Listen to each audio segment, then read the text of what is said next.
Let me also go across to Major Samar Tur, who's joining us on this broadcast. Major Tur, I'm sincere apologies for coming to you a little late, but having said that, this is a volatile situation right now in Israel, as many suspect that this is going to have a direct ramification. Perhaps Israel is not going to take this lying low. If you go in the past, if you go into the history, I think Iran has opened up Pandora's box for Israel practice any of the options, and one of the primary option is the nuclear program of the Iranian regime.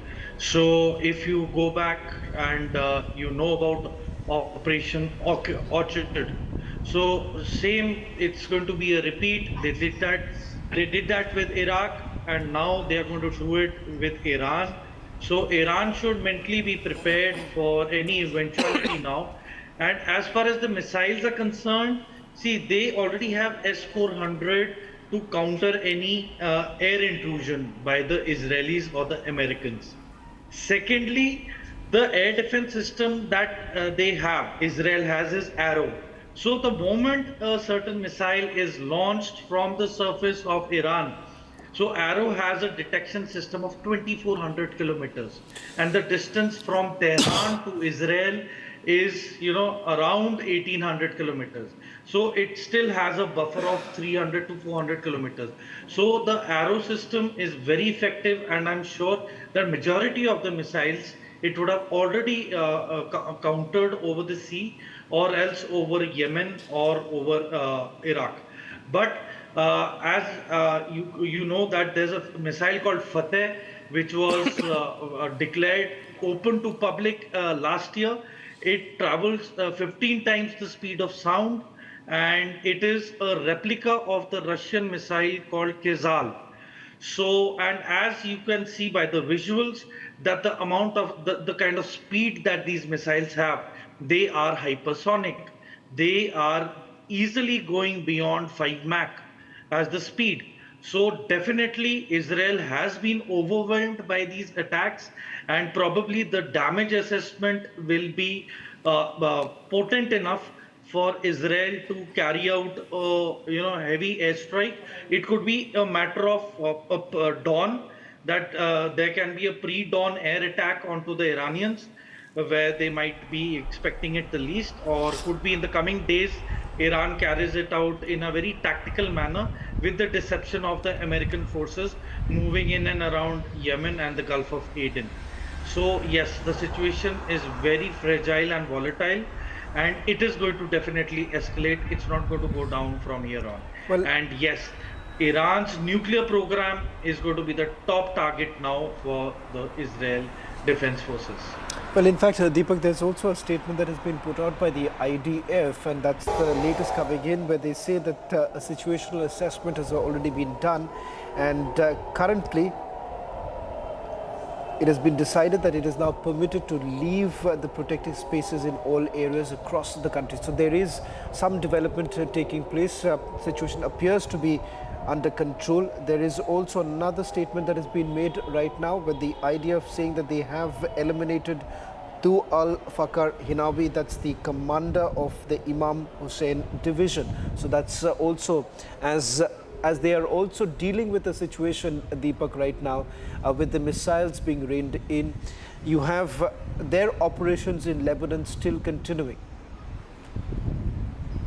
That's right, Chavan. Now, we only expect, and we can only say, like the former IDF spokesperson was saying, that the situation will only escalate and Israel will retaliate in full force against Iran's latest, airstrikes across Israel. But right now, we also have a frame coming outside from outside the White House. A statement is also expected. Now, let me also bring in Dr.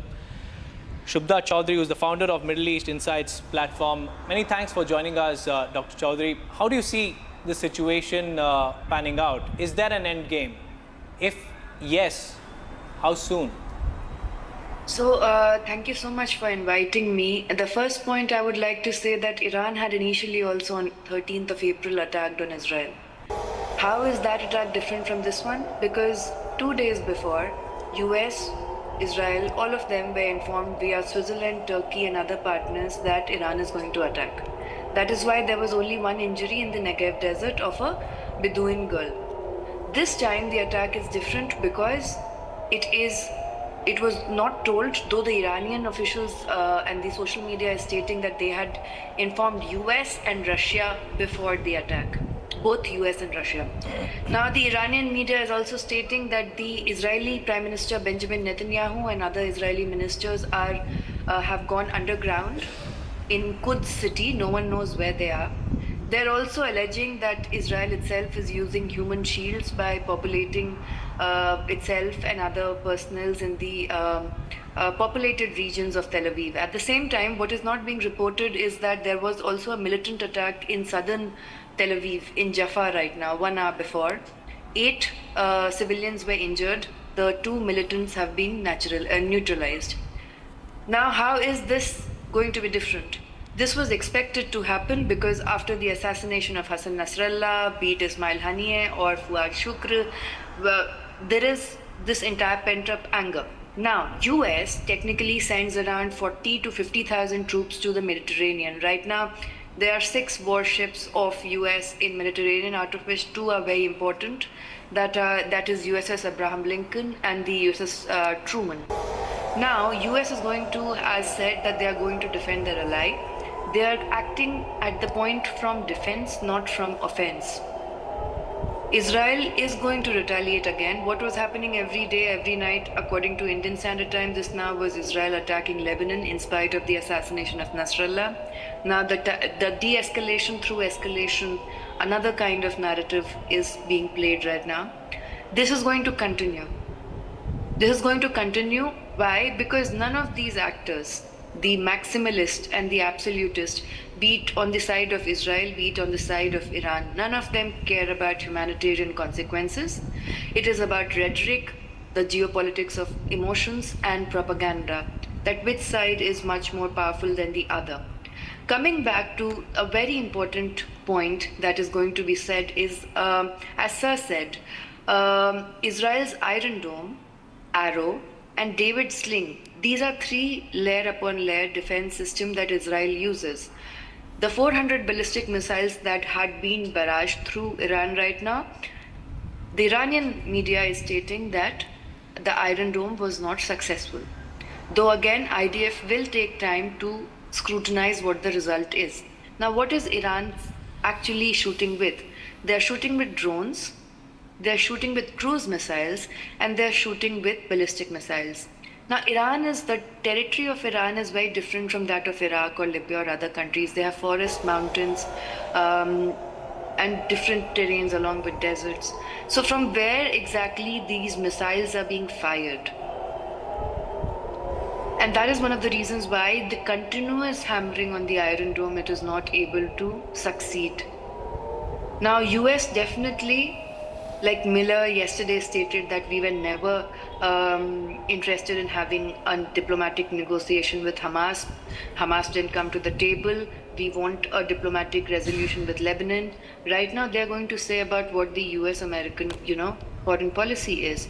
But the most interesting thing in this entire rhetoric that is there, that be it in US, be it in Israel, be it in Iran, be it in Hezbollah, be it in Hamas, all of it in the facade of war. Shubha, just sorry to interrupt you. War. Sorry to interrupt you, because I'm just getting in some more breaking news right now. Some Iranian portals are now reporting that the Mossad headquarters was also targeted. Now, Deepak, there is a narrative that perhaps the Iranians are being, they're trying to build, because I see this happening a short while back. Hezbollah also once again indicated that earlier in the day Mossad headquarters was being targeted, but once again there's absolutely no word really coming in from the Israelis. So there is a desperate attempt that the Hezbollah as well as Iran essentially trying to make at this point in time, that they are targeting vital installations in Israel. But so far as we understand, barring one casualty, There hasn't been any other report of casualties really coming in from Israel. So the Iron Dome certainly doing its work. And of course, with over 200 missiles that have been launched from northern Iran, there would be some interceptions that may have failed. But having said that, it's once again a stunning display of the military capability of the Israelis at this point in time, that an unprecedented barrage of missiles that have been fired, cruise missiles that have been fired. Despite that, it appears that there have been absolutely no casualties so far. Prima facie, there is no reports of any casualties really coming in. So these are some of the reports now coming in. We are also waiting for that statement that's expected to be made by the White House in a short while from now. We'll try and see if we can go back to that live frame coming in from Washington right now of the statement that's likely to be made. Very strong statements, Major, has been made by the President of United States of America. In fact, what's surprising, may not be surprising for some actually, Major, is the role of the Russians here. Some reports are suggesting that Tehran had actually informed Kremlin about the missile attack. Well, for all the information to the audience, the presently serving Russian instructors for the S-400 and few of the missile systems, they are already present on ground in Iran. So if somebody is with the notion that Iran is doing this all by itself, they are sadly mistaken. So it's mainly, if you go around the bush or you talk face to face, it's going to level down to east versus west. Because of the Ukrainian war and the fueling of the weapon systems by the West to the Ukrainians. So now this is an indirect way how Russia would fuel in weapon systems and the missile systems to Iran so that it can keep Israel occupied in this war, and the naval fleet of the Americans will be occupied in the Gulf of Aden. So that is what is the motive, what Russia wants to achieve by helping Iran.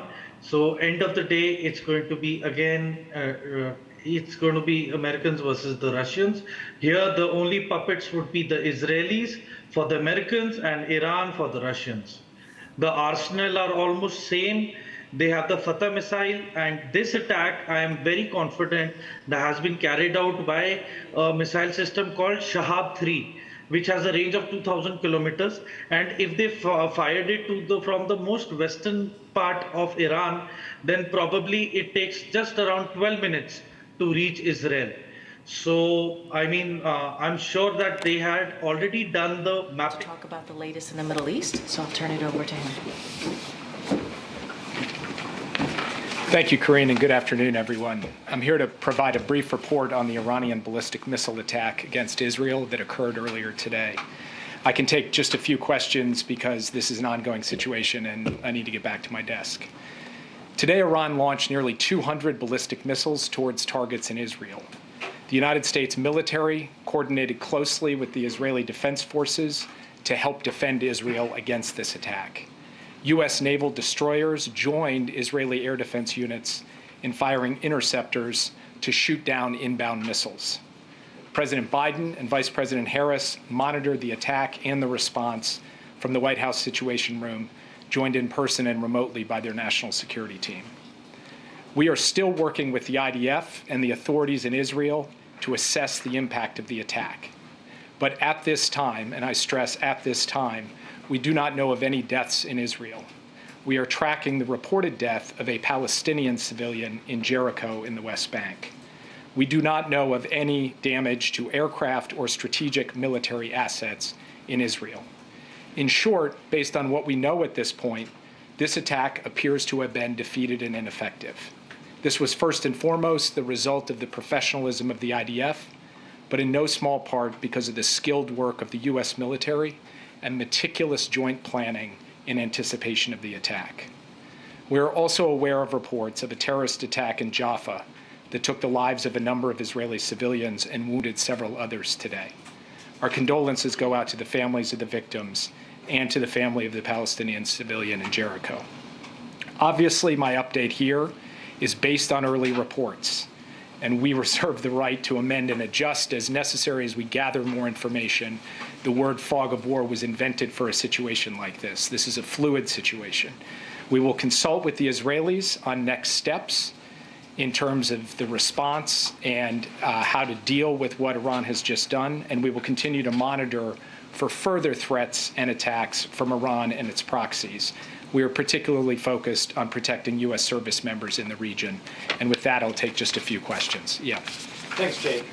Is the administration making any preparations to evacuate U.S. citizens from Lebanon or elsewhere in the region? We have been very clear for some time now that U.S. citizens should avail themselves of commercial means to depart Lebanon, given everything that's going on. We have said that from this podium, from multiple podiums. We continue to say that, but we have not begun triggering a non-combatant emergency evacuation, a NEO, and do not have an intention to do so at this time. If that changes, we'll let you know. But we continue to reinforce the point. American citizens in Lebanon should follow the guidance from the State Department, which is to find civilian commercial means to depart, because in extremis, we may not be able to get them out safely. Yes. Thanks, Jake. What is the U.S. view on whether Israel should retaliate, and what is your concern about this leading to a wider escalation of war in the region? We've had some initial discussions with the Israelis in the aftermath of this at the military level and also at the White House to Prime Minister's office level. We'll continue those conversations in the hours ahead. I'm not going to prejudge or get ahead of anything. We want to have some deep consultations with the Israelis, and I'll have more to report to you after we get the opportunity for deeper discussions. And escalation in the region? Obviously, this is a significant escalation by Iran, a significant event, and it is equally significant that we were able to step up with Israel and create a situation in which no one was killed in this attack in Israel, so far as we know at this time. We are now going to look at what the appropriate next steps are to secure, first and foremost, American interests, and then to promote stability to the maximum extent possible as we go forward. Yeah. Back in April, the president's message to Israel was to take the win when the U.S. and Israel were able to intercept the barrage of Iranian missiles. Is he recommending a similarly limited response this time? I will not, from this podium, share the president's recommendations. He will have the opportunity to share them directly. We're going to have, as I said, ongoing consultations with the Israelis this afternoon, this evening. It is too early for me to tell you anything publicly in terms of our assessment or in terms of what our expectations are of the Israelis or the advice that we will give them. So will he be speaking to Prime Minister Netanyahu today? I don't have anything to announce from this podium, but I can tell you that he is tracking this minute by minute. We are very much deeply in touch with the Israelis, and insofar as we have calls to read out, we'll make sure to read them out with you. Just last question, then I'll turn it over. Thank you, Jake. In April, after Iran struck Israel, the U.S. issued a number of sanctions as a consequence. This morning, the president said there would be severe consequences if Iran carried out this attack. What are those consequences, and are they more severe than sanctions? Totally legitimate question, and that answer will come based on the conversations and consultations we have with our Israeli counterparts. It's too soon for me to stand before you today and give you an answer. What I can tell you is this. We are proud of the actions that we've taken alongside Israel to protect and defend Israel. We have made clear that there will be consequences, severe consequences for this attack, and we will work with Israel to make that the case. Thank you very much. Thank you. Thank you, Jake. Thank you, Jake. Okay, on to the rest of the programming here. This morning, President Biden was briefed by his Homeland Security Advisor, Liz Sherwood-Randall, on the latest impacts of Hurricane Helene, and this afternoon he will... That was the National Security Advisor of the United States of America making the official statement. President Biden and Vice President Kamala Harris closely monitoring the situation here, strongly backing the Israelis. A confirmation also now coming in that there's been one casualty. Confirmation coming in with regards to a Palestinian who may have been killed in the attacks that have taken place. But also the first response coming in from Iran right now. That's my right, colleague Deepak is going to take you through the statement that's just been put out by Iran's Supreme Leader. Viewers, this is the first response from Iran's Supreme Leader on his X account. He has said in a message that God's help and the victory is near. That's not all. In fact, the Khamenei media has also said that the resistance forces will determine the fate of this region, which means that the situation is far from over. It's only going to escalate.